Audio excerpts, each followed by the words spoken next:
안녕하십니까. 이주영 법무사입니다. 도박이나 스포츠 토토, 나아가 주식 투자를 하면서 많은 빚을 지게 되는 경우가 있습니다. 실제 돈을 벌기 위해서 시작을 했는데 투자한 돈을 상실하면서 원금 회수를 위해서 계속해서 대출을 받고 이를 투자하고 모두 상실이 되면서 많은 부채가 발생하게 되는, 그래서 감당할 수 없는 상태가 되는 경우가 많이 있는데요.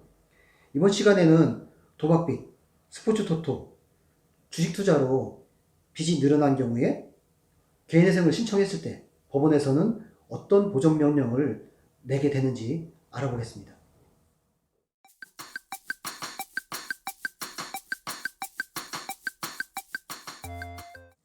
우선 도박빚, 스포츠 토토, 주식 투자나 가상화폐 등으로 많은 빚을 지고 개인회생을 신청할 수가 있을까요?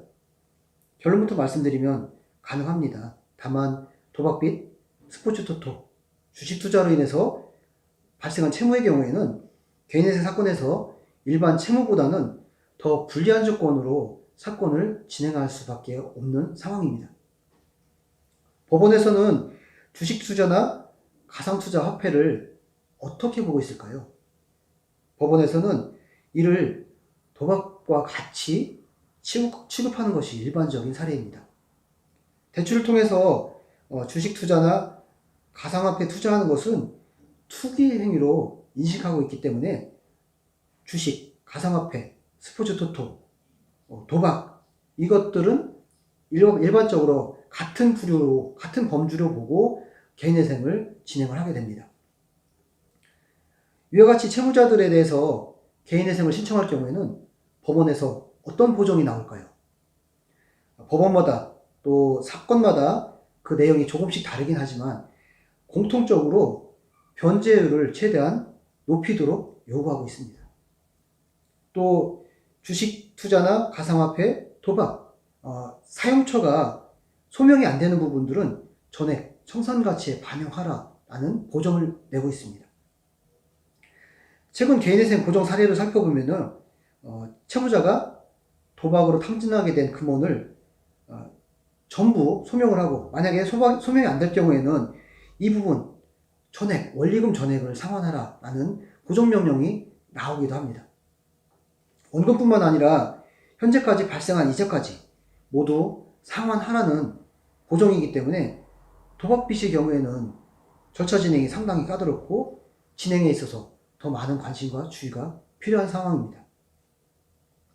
그만큼 도박이나 스포츠 토토, 또 주식 투자, 가상화폐 투자, 이걸로 인한 빚의 경우에는 절차 진행이 더 전문성이 요구가 되는 상황이죠. 특히 최근 채무가 많은 경우에는 또 어떻게 될까요? 실무상 최근 발생한 채무, 즉 개인회생 신청 전 1년 이내를 최근 채무라고 하는데, 이 최근 채무가 많은 경우에는 이 최근 채무의 비율을 법원에서 보고 기각 여부를 또 판단하게 됩니다. 최근 채무가 상당할 경우에는 불성실한 채무에 해당이 될 수 있어서 일정 비율 이상이 되면 기각하는 법원도 있는데요. 예를 들어서 3개월 이내 채무가 전체 채권액 현재액의 30% 이상이다. 또는 최근 1년 이내 채무가 채권 현재액의 40%를 상회한다. 이럴 경우에는 기각하는 사례도 법원마다 있습니다. 각 법원마다 또 사안에 따라서 차이가 있기 때문에 그 법리 대응은 다양하게 접근하고 전문적으로 대응을 하셔야 됩니다. 이렇게 법원마다 한층 강화가 된 절차 진행을 요구하기 때문에 변제율을 최대한 높이라는 보정을 하게 되고, 그 변제율을 높이라는 보정에 따라서 36개월 초과해서 60개월까지 변제를 하는 변제 계획안을 제출하기도 합니다. 경우에 따라서는 원리금 전액을 상환하는 변제 계획안을 제출하기도 하는 것이죠.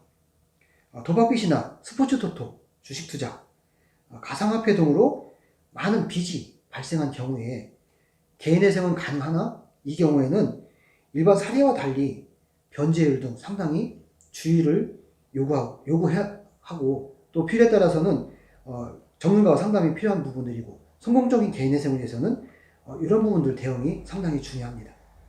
이상 도박빚, 스포츠 토토, 주식 투자, 그래서 빚이 늘어난 경우에 개인의 생애 기준과 진행 사례에 대해서 알아보았습니다. 감사합니다.